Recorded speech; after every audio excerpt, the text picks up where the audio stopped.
Mga tol, ganito rin ba tunog ng washing machine nyo kapag ginagamit nyo yung inyong spin dryer?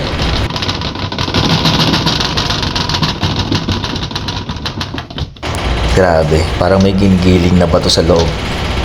Then subukan natin lagyan ng konting labahan para may konting bigat. Example,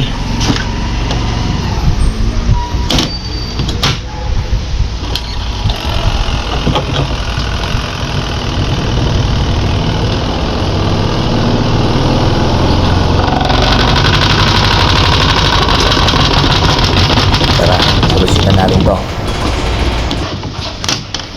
Kapag pinapaikot kasing dryer, sumasayad yung head basket sa ibabaw ng habang umiikot. Kaya buksan na natin yung likod nito para matingnan natin kung may kailangan bang i-adjust o palitan.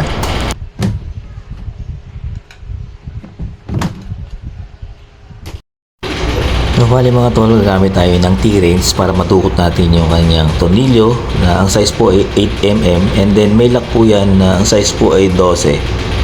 Para pag naluwagan po natin itong baba, luluwagan din po natin pati yung taas para may pagkakataon na yung pinaka-shafting niya o yung nakatusok dun sa pinaka-housing sa may makina ay maitulak pababa para hindi sumayad yung head basket na sa kanyang baba ng washing. Taas.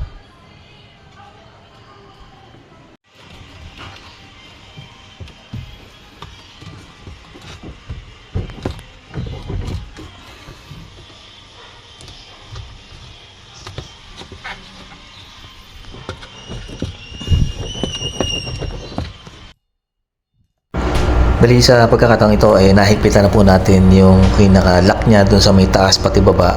Pinatulak natin yung pinaka-basket patusok pababa para hindi sumayad yung pinaka-header niya ng basket dun sa may platform ng washing machine. Kailangan pong itong luwagan, itong dalawang tornilyo na to, itong taas baba. Kasi sa katagalan kasi ng gamit, miikot siya. Nagbabounce yan, kaya may tendency na luluwag kasi may lock to eh. Ito bukod dito sa yan, bukod dun sa 8mm, yung 10 meron siyang 12, yan o 12 na lock. Kailangan kasi nakalock yan, taas baba. Yan, gagawin dyan, luluwagan muna, saka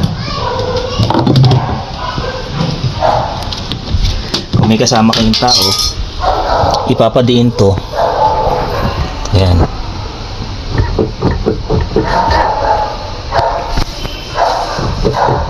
Ayan, kasi nagbabounce yan eh. Ayan o.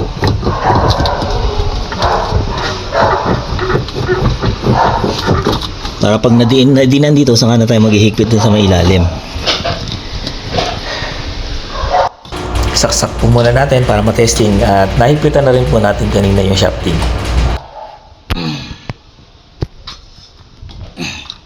Saksak na natin. Plug natin.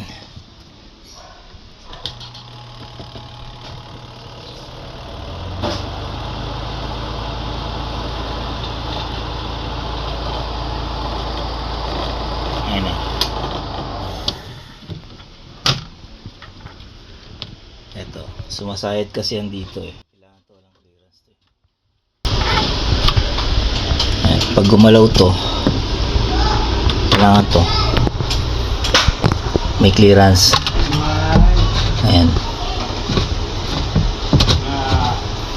Ito yung tanda ng sumayad to yung kanyang basket, kaya yan o, kaya meron siyang puti. Ayan o, sumayad siya. Ayan.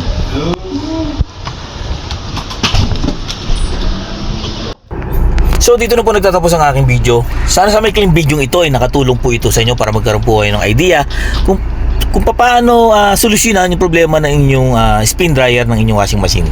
So good luck po sa inyo lahat at babuhay po tayo.